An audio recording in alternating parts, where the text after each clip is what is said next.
Hey everybody, and welcome to Bits of Board, where we're talking board games, miniatures, cards and dice. My name's Michael, and today we are checking out a game called Gugong. This, on the surface, is a hand management game. Maybe it's worker placement, maybe it's action selection, maybe we should just call it card swapping. Either way though, there is so much more to this game than a description of its mechanics. Because surrounding all this, we have a beautiful setting, China in the Ming Dynasty. Players represent powerful families vying for power and influence from within the city. They trade gifts to gain favor with its officials, and they use their servants to accomplish great things. And it's in how these thematic actions tie in so well to the game mechanisms that makes Gugong so special. A game of Gugong is played over 4 rounds, days. And these days are each split into 3 phases. The morning phase, preparing the game board. The day phase, where players take their actions. And the evening phase, where players can score points for careful planning and their servants journey through the canals below. At the end of the 4th day, players compare their scores, but it's not quite as simple as the highest score wins. Sure, it's important, but players must have also proven their dedication to their land and their emperor. Otherwise, their points mean nothing. Let's look at the game. Firstly, our player boards. Here, players keep their available servants, a servant's supply, ships, and their starting hand of gift cards. Generally, these are resources to be used for actions and to gain victory points, but we'll uncover more on these as we take a look at the specific actions available in the game. Here we can also see the red player has the starting player marker, which means that they are going to go first. Gift cards can either be in hand and available to be played over the course of the round, or they can be discarded, potentially being scored during the evening phase, and then moving in hand during the morning phase of the next round. Starting cards are predetermined based on the player count, with players each receiving a unique combination of cards. But player 1 always receives the same hand, player 2 always receives the same hand, and so on and so on. Cards can contain the following information. The value of the gift can be found in the top left, and also an icon that refers to the bonus action which becomes available after playing it. Here we can see, because of the purple icon underneath the value, or instead the action icon in the lower third of the card, that the jar provides a bonus action for the Palace of Heavenly Purity. Here we can see the icon and also the smaller coloured icon at the space of the action. Back to the player board, there's still a little bit of information to be found in its design, but a lot of this will become clear as we go through the actions. For the moment, it is important to note the board contains the flow of each of the 3 phases of every day, as well as reminders for end game scoring. Here we can see, after 4 nights, players will score victory points based on any servants at the Great Wall, victory points for every level 3 decree they have, victory points depending on the player's arrival into the Palace of Heavenly Purity, and then finally victory points based on the number of jade they've obtained through the game. But don't forget, if a player has not reached the final space of the palace, they are not eligible to win the game. The main board, however, is where all the action takes place. It's split into 7 spaces, each relating to a different core action within the game. All action spaces are seeded randomly from the selection of starting gift cards, and we're going to use these to drive the game's core mechanic, the card swapping. It's unique, thematic, and offers opportunity for some very interesting player interaction. Let's begin to take a look at the gameplay side of things, beginning with the game structure. The morning phase. The morning phase is the first to be conducted each day, but we skip it in the first round as we've covered everything we need to do during setup. But this mainly involves changing first player if required, refilling tokens at the travel map, rolling the destiny dice, executing any decree powers that are resolved during the morning phase, and then finally gaining a number of servants depending on the round number. After the morning phase, we move into the day phase. And it's here where players get to perform their actions, exchanging gift cards in hand with those of the Lost City's officials. To do so, they take a card from hand, replacing one from any of the action spaces on the board, and then taking one or two actions. The placed card replaces the card in its spot, with the existing gift card being moved and placed face down in the discard section on the player's board. To resolve their actions, first the player may decide to complete an action if there is one showed on the played card. Here, as we saw before, this gift's action relates to that of the palace. So the red player completes a palace action. Then after resolving that first action, the player may decide to take the action associated with the played location. In this case, the canal. But there's a couple of things to keep in mind. If the played card's value is higher than that of the card taken into the discard pile, the player may take the location's action for free.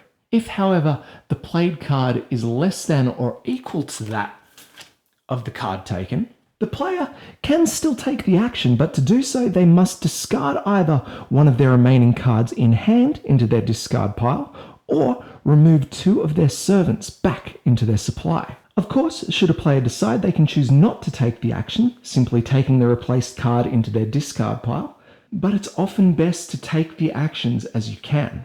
The value found on the cards can range between 1 and 9 being the highest, with only the level 1 cards being considered a higher value than the 9 cards when taking actions.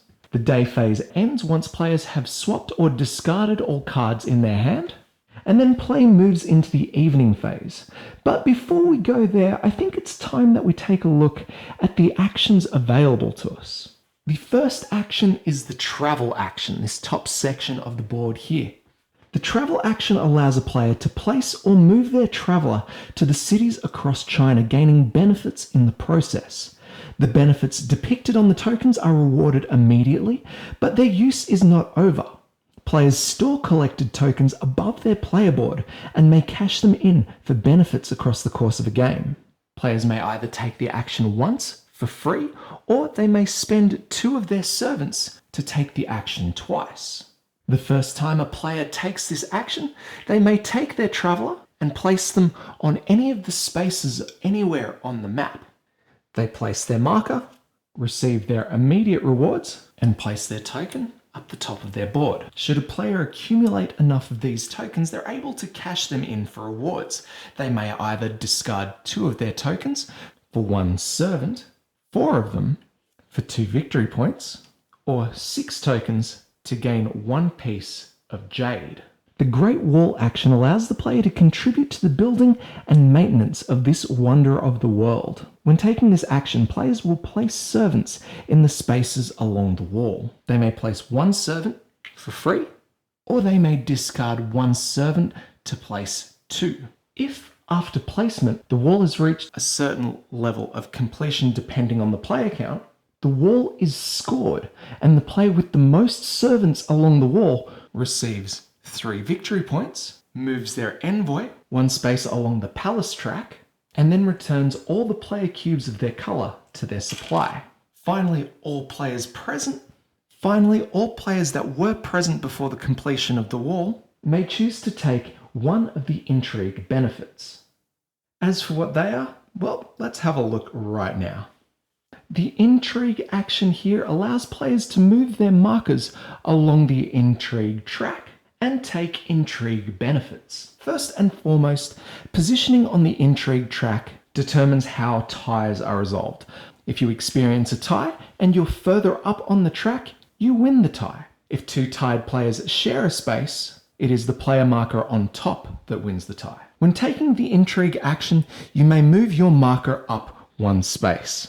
And if you are the first person to do so during a round, you take the next player start medal, becoming the new start player at the beginning of the next round. A player may choose to discard 1 of their servants to move 3 times instead.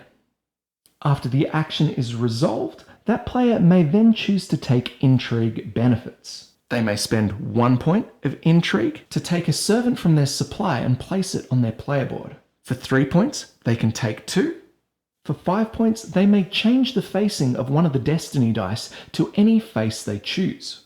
And finally, for 7 points, they may take a piece of jade. Now, there's a couple of times we've mentioned jade. Let's go check that action out. The Jade action is one of the more simple. Players taking the action may spend servants to take one of the pieces of Jade. Jade across the spaces is limited, so once the 2 servant pieces of Jade are gone, they will be unavailable for other players to take. And thus, the more players take Jade, the more expensive they become, capping out at 5 servants for a piece of Jade. Don't forget that Jade is scored at endgame. Having just 1 piece is only worth 1 victory point, but if you can get 5, they're going to be worth 15 points to you instead. Next up, we have the Palace of Heavenly Purity. Here, players may either move their envoy up 1 space for free, or by spending 2 of their servants, may move their envoy up 2 spaces, and also moving their Intrigue marker up a space on the track. As players reach the end space of the palace, they will begin to take positions granting endgame victory points. Within a 3-player game, the first player being granted 7 victory points at the end of the game, second place taking 5, and third place taking 3. Then, from that point on, anytime the player has to take an action at the palace, they are instead going to gain 1 victory point for every space they would have moved forward. Taking a decree action will allow players to gain the benefits of the decrees placed during setup. To take a decree, a player has to remove a number of servants on their player boards back into their supply, depending on the cost of the decree. Level 1 decrees over here cost 1 servant apiece, level 2s cost 2, and here level 3s cost 3. After discarding the servants from the player board, a player must spend an additional servant to mark the decree as claimed. Let's use this level 1 down here as an example. The red player will first discard one of their available servants, and then take another available servant and place it above the decree. Then they will immediately gain 3 victory points for their troubles, and then during every morning phase, they will be able to move their envoy up 1 place on the palace track. Now, the cost for decrees does increase if another player is already present at the decree. Let's say the yellow player wanted to come in on this one here, they would have to discard 1 servant for the cost of the decree, plus 1 more for every opponent present, which means they'll have to discard a total of 2, and then have a third one to mark ownership on the decree. So it's going to be extremely beneficial to get in early. The final action is that of the Grand Canal. And taking this action allows the player to send out their ships and servants to trade with the people outside the city, and in reward they will gain powerful abilities that will remain with them for the remainder of the game. Taking this action, players will be able to place one of their servants on ships and move one of their ships 1 space along the canal. If a player has no ships, they may add 1 for free prior to taking the action, and then may place and move the ship as required. If a player wishes, they may instead discard one of their servants to place 2 on ships. When placing or moving ships, it's important to note that a ship may never share the space as another ship. So in this case, if blue were to move, they would have to move to the next available port in line. Players may claim a reward if the ship carries 3 servants and has reached a harbour with a reward you'd like to receive. Either 4 victory points, a 5th gift card which can be played, the powerful double servant, or any of the previous upgrades if one had been missed. To gain the upgrade, the player will take 1 servant from the ship and place it next to the upgrade they'd like to receive on the player board. So for 4 victory points, they can place their marquee here. To gain a 5th card into their supply, they place it here. Or to gain the double servant, they would place it here, placing the double servant into the available pool on the player board. Important to note that the double servant can only be taken once, extra cards can only be taken twice, and the victory point bonus can be gained at most 3 times. The double servant can be used in a number of ways.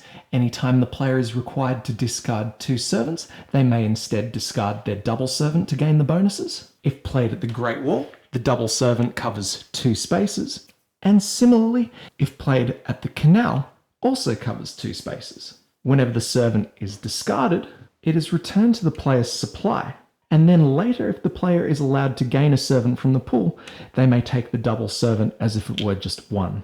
So like I said, players will take turns playing the gift cards. They may take first any actions present on the card played, and second, the action of the location the gift card has been played. Once all players' hands are empty, the day phase is over and play moves into the evening phase. Here, players will compare card values with the numbers on the destiny dice. For every matching value, the player may take one servant from their supply and place it in the available pool on their player board. Here, our red player would gain one servant for the 4 matching the first dice, that same 4 matching the second dice, and finally the 8 matching the dice over here. After these servants are awarded, the player with the most matches will actually gain 3 victory points and be able to move their envoy up 1 space on the palace track.